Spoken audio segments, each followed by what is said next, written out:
Pasaron los meses antes que el nuevo general se recibiera del mando. Ocupado en las intrigas del gobierno que se hallaba en Talca, nada le importaba el tiempo que aprovechaba el español en sus intereses. Los oficiales y vecinos facciosos secundaban los esfuerzos de los enemigos de la independencia, promoviendo la deserción de las tropas para arruinarla indirectamente. El influjo de mi crédito. El gobierno, premiando a los desertores y delincuentes, protegía abiertamente estos escandalosos atentados. Sin el amor que me profesaban las tropas y mi energía inexorable en el pronto castigo de los malvados, ni yo habría escapado al cuchillo de los asesinos, ni hubiera podido evitarse la disolución de las únicas fuerzas respetables que conservaba la patria después de tan grandes reveses. Por fin de 1000 instancias, pude conseguir que el coronel O'Higgins se recibiera del ejército, que constaba de 2600 veteranos vestidos, armados y en buena disciplina. Hizo el general las reformas que fueron acordadas en Talca. Los comandantes más bravos y más bien reputados entre las tropas fueron sustituidos por oficiales inexpertos que debieron sus ascensos a las intrigas revolucionarias. Pertenecían a la facción dominante. Este era su título. Sostenían al gobierno. Este era su mérito. Los dignos oficiales subalternos, con tantas victorias como campañas, fueron postergados como parciales y sospechosos. Premiados los desertores, puestos en libertad los antipatriotas más exaltados. Todo, en fin, sufrió un trastorno peligroso que mostraba desde lejos cuáles debían ser los resultados. La indiferencia del nuevo general a los insultos que se hacían a mi persona y a la de mi hermano, el coronel Luis Carrera, por los hombres más despreciables de la República, precipitó nuestra marcha a la capital. Acabamos de llegar a Penco cuando fuimos repentinamente sorprendidos por una gruesa partida enemiga. Yo, mi hermano Luis, el coronel Portales y otros oficiales que corrían nuestra suerte, ha avisado el general español por los falsos patriotas, a quienes había instruido en nuestra marcha el traidor Manuel Vega, secretario del general O'Higgins. Logró la ocasión de vengar en 2 carreras, indefensos y perseguidos, los agravios que habían recibido sus armas de los Carreras, generales y soldados, y el gobierno de Chile. La ventaja de calmar con nuestra pérdida las inquietudes que le causaba nuestra reputación y nuestras glorias. En el acto de la sorpresa, renovaron los españoles una de las escenas más sangrientas que componen la historia de sus conquistas, asesinando bárbaramente en sus camas a nuestros criados y ordenanzas, y matando de un pistoletazo alevoso al benemérito oficial don José Ignacio Manzano. Nosotros, cargados de pesadas cadenas y hechos el objeto del escarnio y de la mofa soldadesca, llegamos a Chillán, donde el calabozo oscuro y asqueroso fue por algunos meses la mansión de los vencedores de San Carlos, Hierbas Buenas, Talcahuano y Chillán. El general Gainza, en mis altivas respuestas a sus viles insinuaciones de arrepentimiento, vio por más de una vez que mi carácter no cedía con facilidad a los golpes de la desgracia. Era yo de mis labios que solo a los ojos de los tiranos podía ser un crimen la defensa de la patria. En medio de tan triste situación, era digna de todo elogio la serenidad imperturbable de mi hermano, el coronel Luis de Carrera. El general O'Higgins, condescendiendo con mis repetidas súplicas, hubiera adquirido de su ánimo como general Gainza el proceso criminal formado contra nosotros como reos de alta traición al rey de España, existiría otro testimonio más de firmeza con que supimos sostener los derechos de la patria en medio del infortunio. Todo anunciaba ya la cercanía del cadalso que de nuestra desesperación hacía menos horroroso. No parecía sino que el cielo y la tierra nos habían abandonado al rigor de un destino fatal. El general Gainza cometió en la baxesa de apropiarse el socorro de 1.500 reales que por conducto del comodoro Gillar los remitieron mi padre, el benemérito Poinsett, cónsul general de los Estados Unidos, el gobierno, el general O'Higgins y su facción cerraron los oídos a las insinuaciones y súplicas de los pueblos, de la oficialidad y del ejército para que nos auxiliase en nuestros trabajos. El director se negó cruelmente y contra los ruegos de mi afligida familia a proponer nuestro canje al general español por los oficiales del ejército enemigo que habíamos hecho prisioneros en las acciones pasadas y que pesaban la capital entre obsequios y comodidades. Mientras que nosotros esperábamos en silencio nuestro destino, el Estado caminaba a su disolución con increíble rapidez.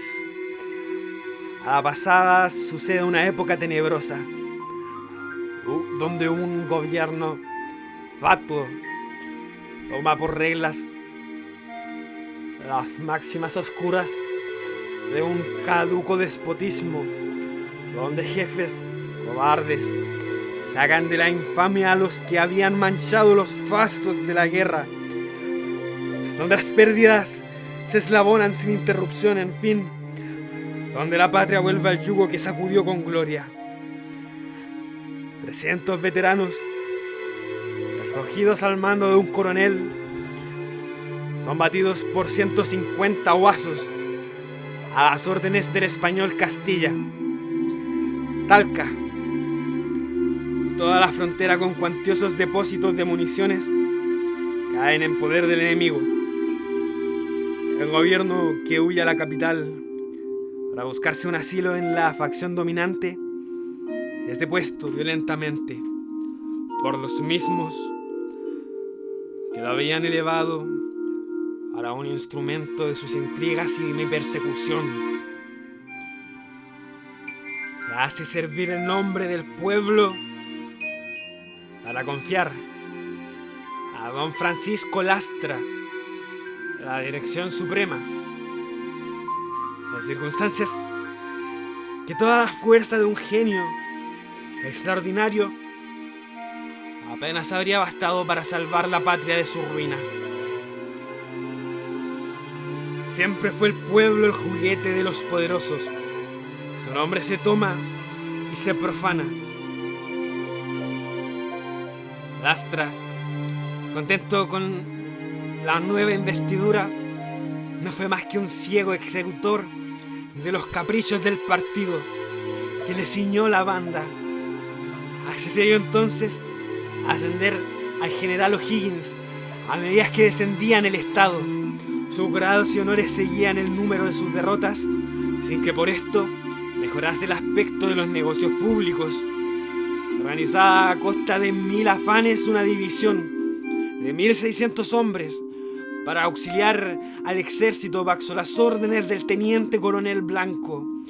Llegó a Talca para tener la ignominia de ser rechazada y batida por un puñado de enemigos que guarnecían aquel punto. No parecía sino que los chilenos, a las órdenes de un nuevo jefe, habían perdido el amor a la patria y el horror a la esclavitud.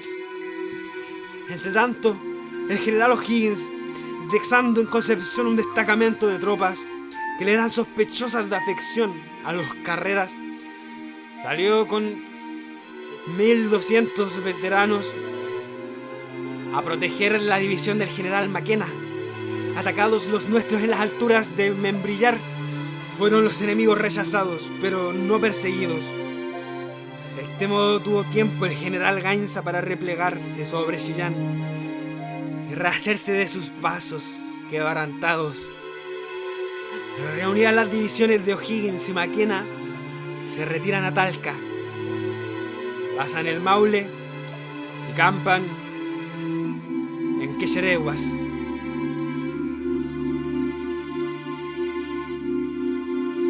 Toda la provincia de Concepción estaba ya ocupada por los realistas cuando se presentó el comodoro Gillar con poderes del virrey de Lima para mediar la contienda. Se verificó en una entrevista de los generales de ambos ejércitos y se acordaron las bases de una capitulación que ratificó el gobierno, en que quedó destruida la soberanía nacional y reducido el bravo pueblo chileno a la antigua servidumbre. Parece increíble que en estos momentos de conflicto, en que los cobardes sacrificaron la patria a los intereses de su egoísmo, no hiciera el odio de los partidos una suspensión en nuestro favor, aunque no fuera más que como miembros de aquella sociedad, ya que la envidia protegida de la autoridad y la fuerza quisieron obscurecer la gloria de nuestras acciones y el mérito brillante de nuestros servicios. Pero nada más cierto en la historia de nuestra revolución. En las capitulaciones quedó pactada la libertad común de todos los prisioneros. Los Carreras, solo los Carreras quedaron excluidos de este beneficio, que extendió el gobierno hasta el último soldado. Mas no por esto desmayó nuestro patriotismo. Desde la oscuridad de nuestros calabozos auxiliamos a más de 500 prisioneros que salían de las cárceles, semejantes a los cadáveres, para que, cubriendo su desnudez, pasaran a incorporarse al ejército de la patria, que se hallaba en las inmediaciones de Talca.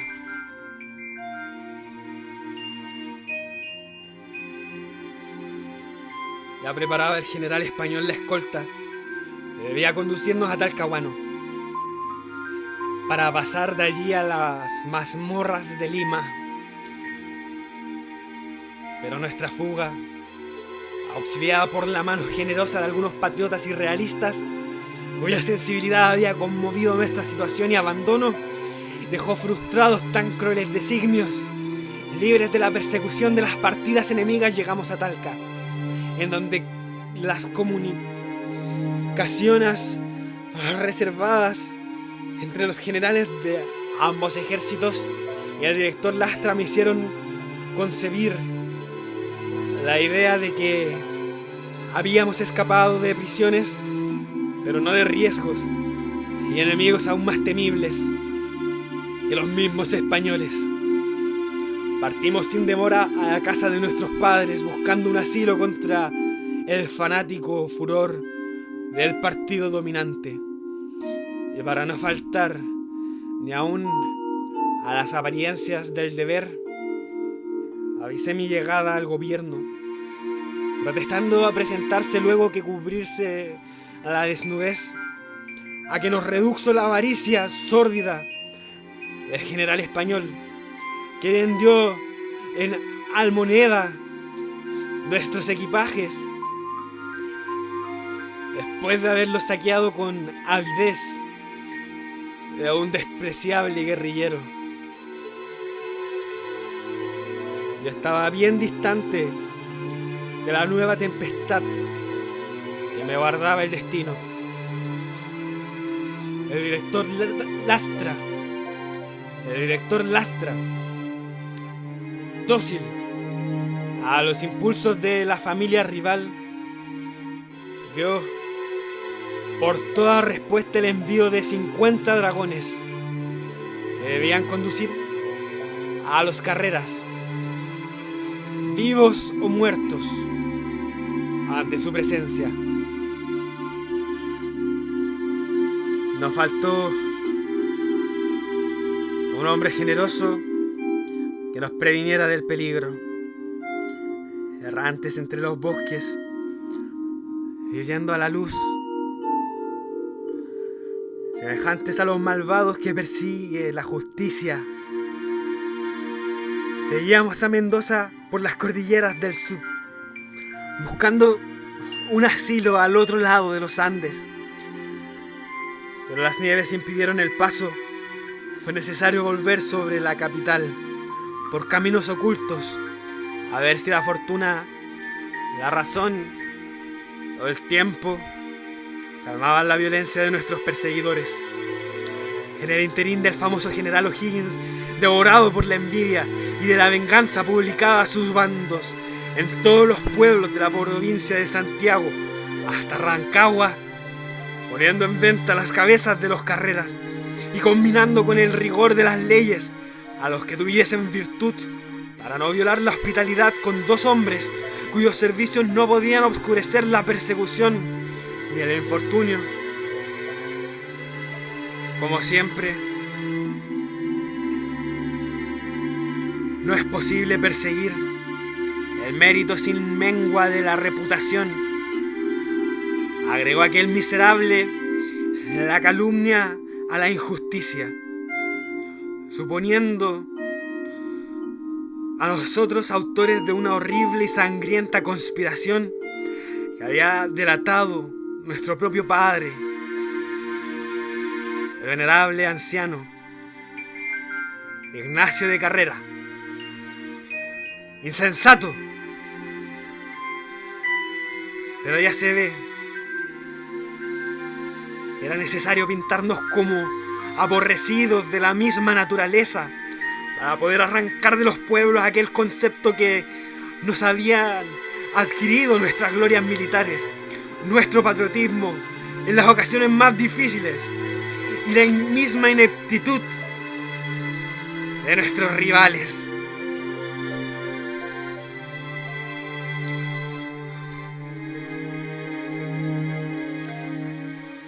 Mientras que Lastra y O'Higgins se ocupaban en perseguirnos, el general Gaines aumentaba sus fuerzas para concluir la conquista.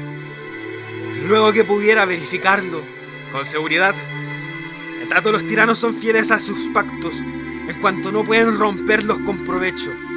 Entonces fue que se vio un contraste admirable entre la cobarde pusilanimidad del magistrado y del general, y la denodada resolución del pueblo y del ejército, las escarapelas españolas que Lastra mandó a poner a las tropas para subsistir, la tricolor nacional.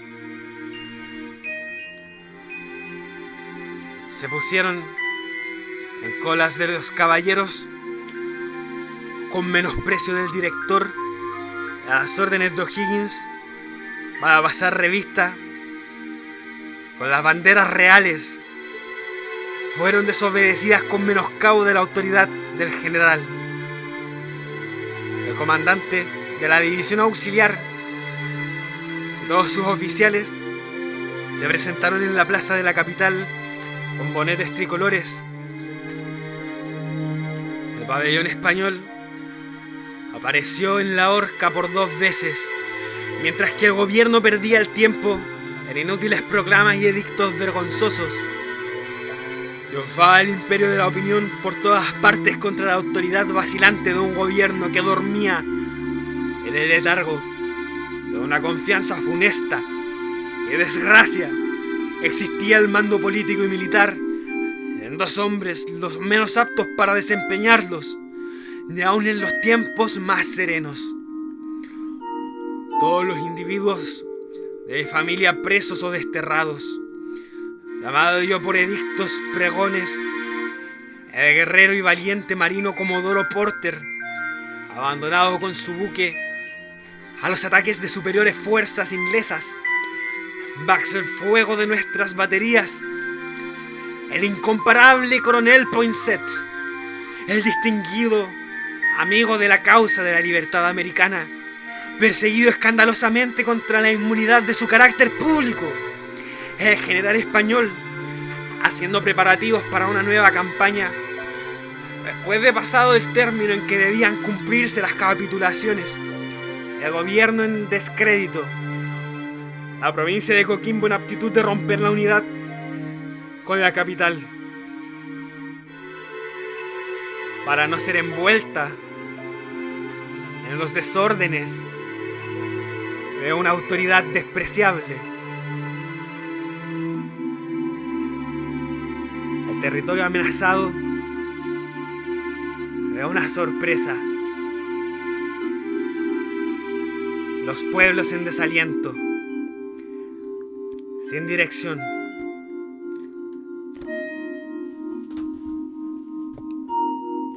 Todo, en fin, anunciaba ya la próxima ruina del Estado, cuando reunidos los buenos ciudadanos, en 23 de julio de 1814, emprendimos una reforma saludable con que pudiese salvarse, por lo menos, el honor de la patria y la gloria de nuestras armas. El pueblo que esperaba con ansia una variación que lo librase del abatimiento en que lo hubiera precipitado con ignominia la ineptitud de los actuales gobernantes, se reunió en la plaza de la capital y me nombró por aclamación presidente de la Junta, compuesta de 3 ciudadanos beneméritos que debían gobernar el Estado en circunstancias tan peligrosas. En menos de 3 horas, sin movimientos tumultuarios, en el mejor orden, en menos de 3 horas,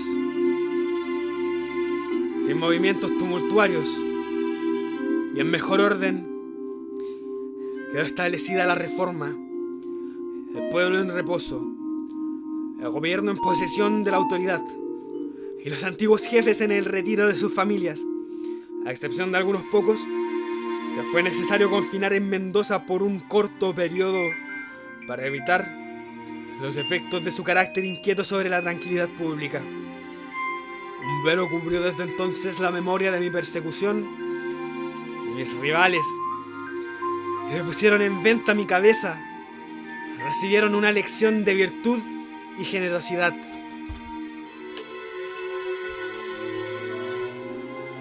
Los pueblos aún más lejanos de la capital dirigieron sus plácemes al nuevo gobierno, ofreciendo todos sus recursos para sostener la guerra de la independencia. Y Coquimbo fue de los primeros que con más energía expresó sus sentimientos. El general O'Higgins fue conservado en el mando del ejército, encargado de restablecerlo a su antigua disciplina con los auxilios que preparaba el gobierno para remitirle con prontitud. Pero este hombre, obstinado con su elevación, sin otro consejo que el de los Zapatas y los Cruces, protectores de la tiranía española, a cuyo lado habían sacrificado cobardemente la sangre valiente, Gamero, despreciando la voluntad soberana de los pueblos, desobedeciendo la autoridad suprema de un gobierno constituido, sin escuchar los clamores de la patria afligida, ciego de orgullo y de coraje, tomé imprudente resolución de negar reconocimiento a la Junta.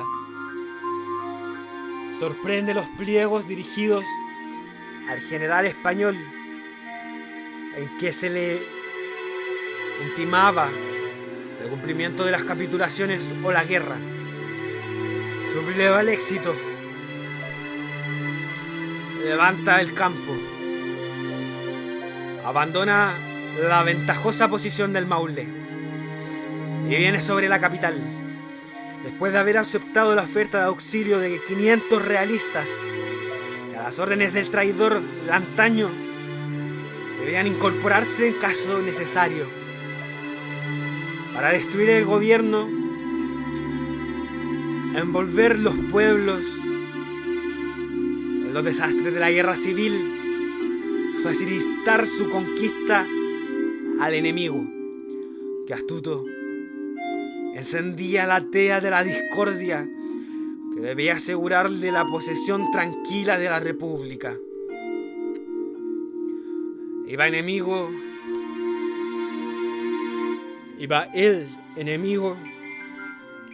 ocupando sucesivamente los puntos abandonados del ejército chileno. A la hora de haberse evacuado Talca, oyeron los patriotas el estruendo de las salvas al tremolar el pabellón del tirano.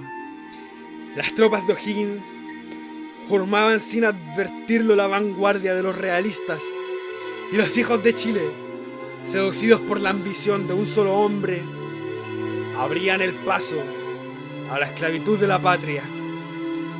Cuántas medidas podía dictar la moderación fueron adoptadas por el gobierno y rechazadas por orgullo por O'Higgins. El desprecio, toda transición y advenimiento.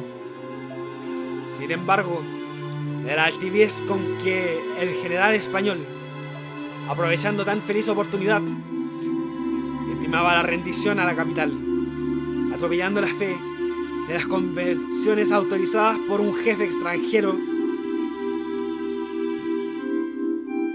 como mediador en nombre de su rey. Pero lo que no podía leerse sin asombro y sin horror es que el general O'Higgins se negó a escuchar nuestras proposiciones. Sabiendo que el general Osorio acababa de desembarcar en Talcahuano con un gran refuerzo de tropas destinadas a auxiliar la reconquista y la eterna servidumbre del pueblo chileno. Yo no quiero aventurar un juicio sobre la fidelidad del general O'Higgins. A vosotros toca calcular con exactitud su obstinación en estas circunstancias pudo ser el efecto exclusivo de su orgullo y de su estupidez.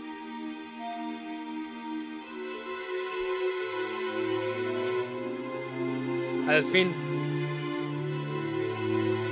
fue necesario prepararnos a resistir a nuestros mismos hermanos seducidos por un insensato que quiso sacrificar a su miserable ambición los objetos más sagrados, encargado yo por el gobierno supremo para mandar las tropas que sostenían la autoridad y el orden. Salí fuera de capital por el designio de sostener nuestro pequeño ejército que mandaba interinamente mi hermano el coronel Luis,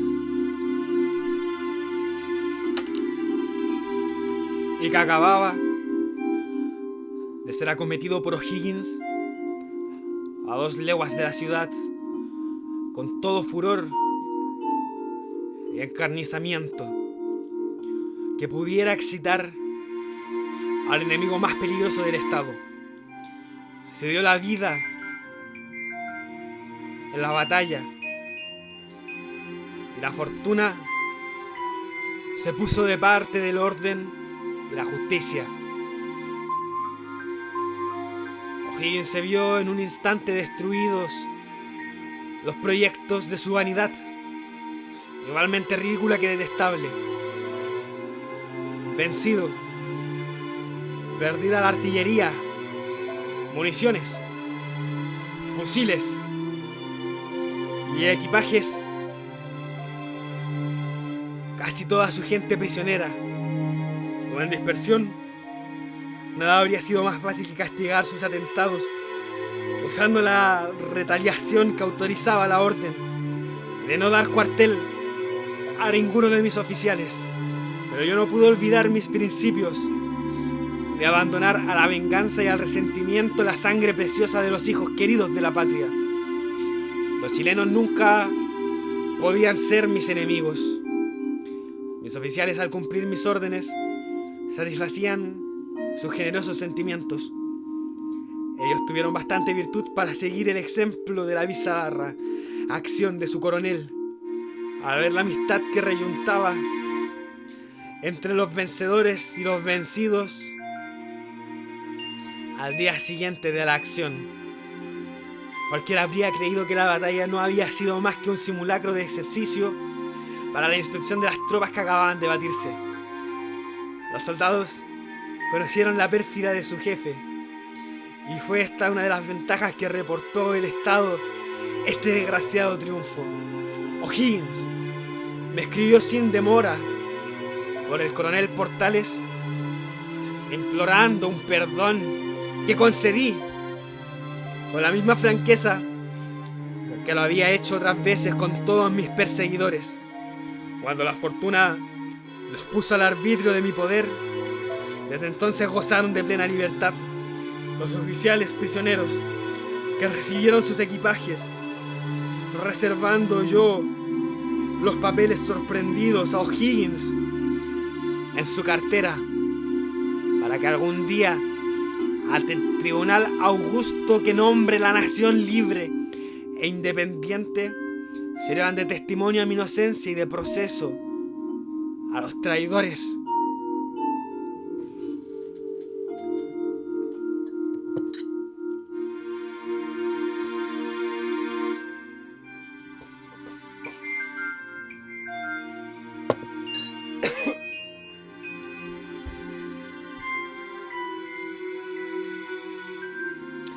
Eran muy grandes los crímenes de O'Higgins para que pudiera tranquilizarse con la amnistía publicada por el gobierno sobre la fe de mi palabra de honor. Conducido por la desesperación, reúne a los dispersos que le seguían y toma la aptitud de prepararse a un nuevo ataque. Yo dispuse la salida de la vanguardia de mi división, compuesta de 400 de sus soldados prisioneros, y esto bastó para aterrarlo y cambiar sus amenazas en contestaciones oficiales, con que intentaba asegurarse mejor del perdón ofrecido.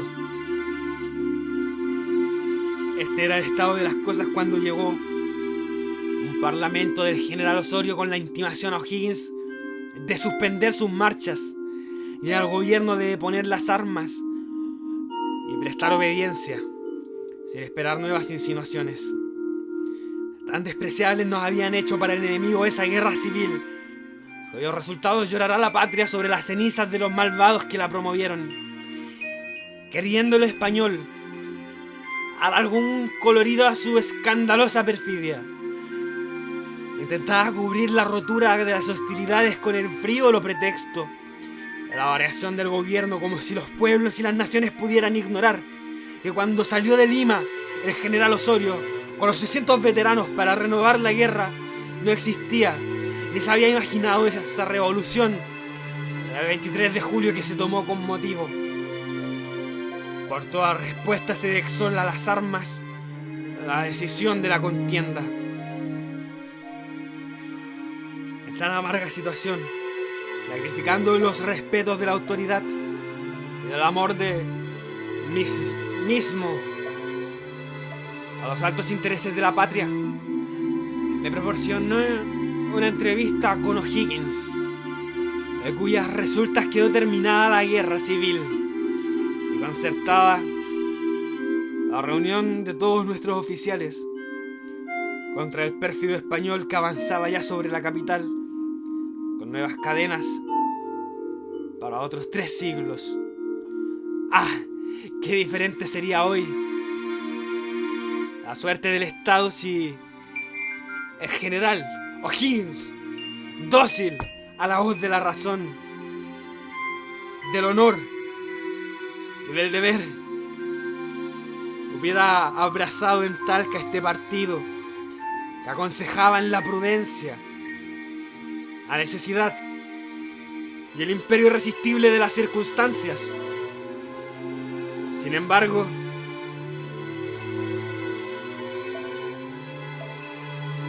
de la inoportunidad, del remedio, yo no desesperé de la salvación de la patria.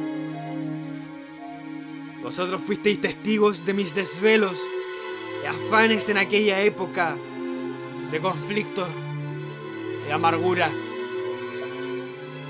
Yo reorganicé la división de O'Higgins, casi destruida, más por su ignorancia que por los efectos de la guerra. Levanté nuevas tropas en la capital, guarnecí los puertos, engrosé el tesoro público hasta la suma de 1.000.000 de pesos. Habiendo vestido a todos los combatientes, salí en campaña con un ejército, cual podría formarse en la premura de aquellas circunstancias, inferior en numeral enemigo. Es verdad, pero bastante por el valor de los republicanos de Chile para contenerlo en la carrera de sus devastaciones. En la villa de Rancagua fueron atacadas las divisiones primera y segunda de nuestro ejército por las fuerzas realistas. El 1 de octubre de 1814, y el enemigo quedó triunfante y victorioso.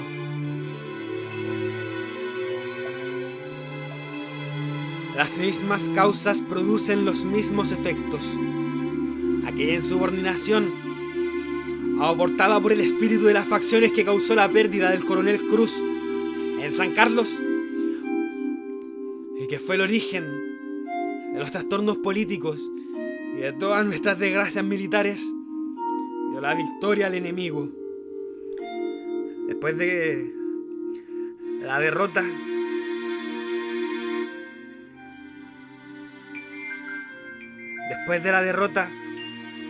fácil es concebir la confusión y el desorden que reinaba en todas partes. El cuerpo de reserva, compuesto de reclutas, se dispersó por la ineptitud de los comandantes encargados de incorporarse a la tercera división. Era tan imposible la defensa de la capital en aquellas circunstancias como peligrosa la retirada, pero la actividad bien dirigida fue siempre un suplemento de todos los recursos. A fuerza de coraje y energía preparé las cosas para marchar a Coquimbo con las tropas que me acompañaban, decidido a resistir con los auxilios de las armas y gente que podía prestar a aquella provincia, haciendo allí un centro de reunión de todos los compatriotas, levantar una fuerza capaz con el tiempo de arrojar a los tiranos de nuestro territorio. Por efecto, todas las tropas marcharon a Concagua, casi a la vista del enemigo, escoltando un convoy de 100 carros y 1.600 mulas en que iban municiones, pertrechos de guerra, 300.000 reales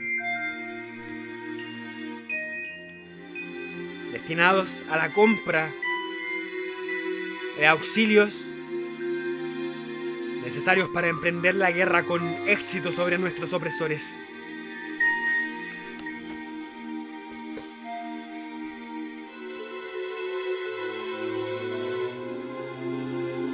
En aquellos momentos ocupó también una parte de mis cuidados la protección de los que quisieron emigrar a Mendoza por no sufrir la bárbara venganza de sus enemigos, y quedando en la capital con el coronel Luis Carrera, 4 oficiales y 20 dragones, hice conservar el orden y la tranquilidad hasta la noche del día anterior a su ocupación por el general Osorio.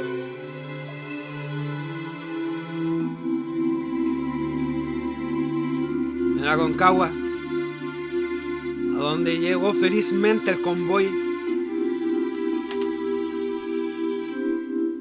presencié otra vez los terribles efectos del fanatismo de los partidos. Amenazaban ya la disolución y la deserción de las tropas, y aunque di mis órdenes para impedirla por los pasos precisos de la cordillera, Tuve el disgusto de verlas despreciadas y sentir la ineficacia de mis esfuerzos. No pude disponer de la pequeña fuerza auxiliar de Buenos Aires, estacionada en aquel punto, y al fin quedé abandonado. La villa de los Andes,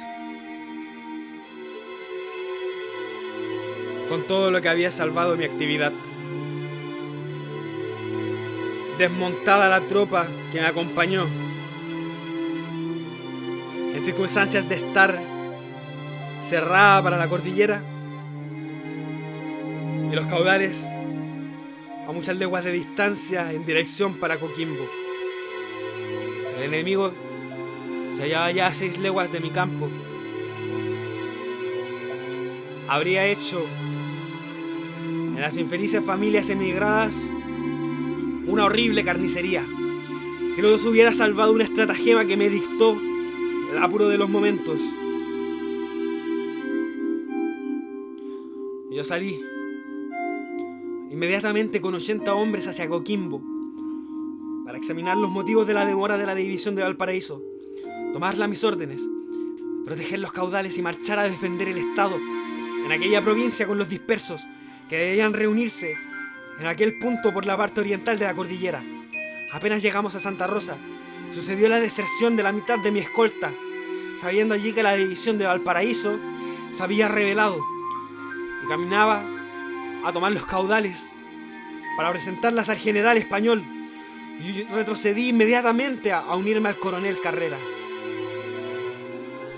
Lo que verifiqué, con gran dificultad por hallarse ocupados casi todos los caminos para aquel paso de la cordillera, fue necesario abandonar la mayor parte de los bagajes y atravesar los Andes sufriendo el fuego de los enemigos, que se resistió con valor hasta el paso de la guardia. Afortunadamente yo no corría riesgo, ya no corrían riesgo las vidas de los infelices emigrados. Ved aquí, ciudadanos, mi conducta y mis afanes como general encargado de la defensa de la patria. Por lo menos hice todo lo que pude, ya que no pude todo lo que quise. Las armas fueron Baxomimando, siempre victoriosas, mientras que las facciones dominantes por la ambición y la envidia no se pusieron de parte del enemigo común. Sin la influencia venenosa de las divisiones intestinas, jamás el Estado español habría pisado orgulloso y triunfante las preciosas cenizas de los que murieron con gloria por la libertad de la patria. Yo no trato de alucinaros con imposturas, me refiero a los hechos recientes. En vuestra presencia, leed las proclamaciones de vuestro gobierno del 14 de diciembre de 1817 y veréis cómo os recuerda con entusiasmo nuestros brillantes triunfos en la campaña de 1813. Aquellas victorias memorables que ganaron los bravos chilenos Baxomimando y Dirección. Oíd cuanto hablado con las tropas invasoras les dice: temerarios, habéis olvidado que en la guerra de 1813 un puñado de bisoños sostuvo con 1000 laureles la guerra de Arauco. Oíd, haced a los Carreras la justicia que no han podido negarle sus enemigos. Después de esta época infortunada, no parece sino que el destino se empeñó en mi ruina y destrucción. El gobierno de Buenos Aires, sus gobiernos subalternos, todos mis rivales, hasta mi propia reputación adquirida con tan ilustres servicios, trabajaban de acuerdo en humillarme y abatirme. Los sucesos posteriores a nuestra salida de Chile después de la desgraciada acción de Rancagua manifestarán a la vez la persecución de mis enemigos, la contrariedad de la fortuna y los afanes de mi constante patriotismo por la restauración, la libertad e e independencia del pueblo chileno.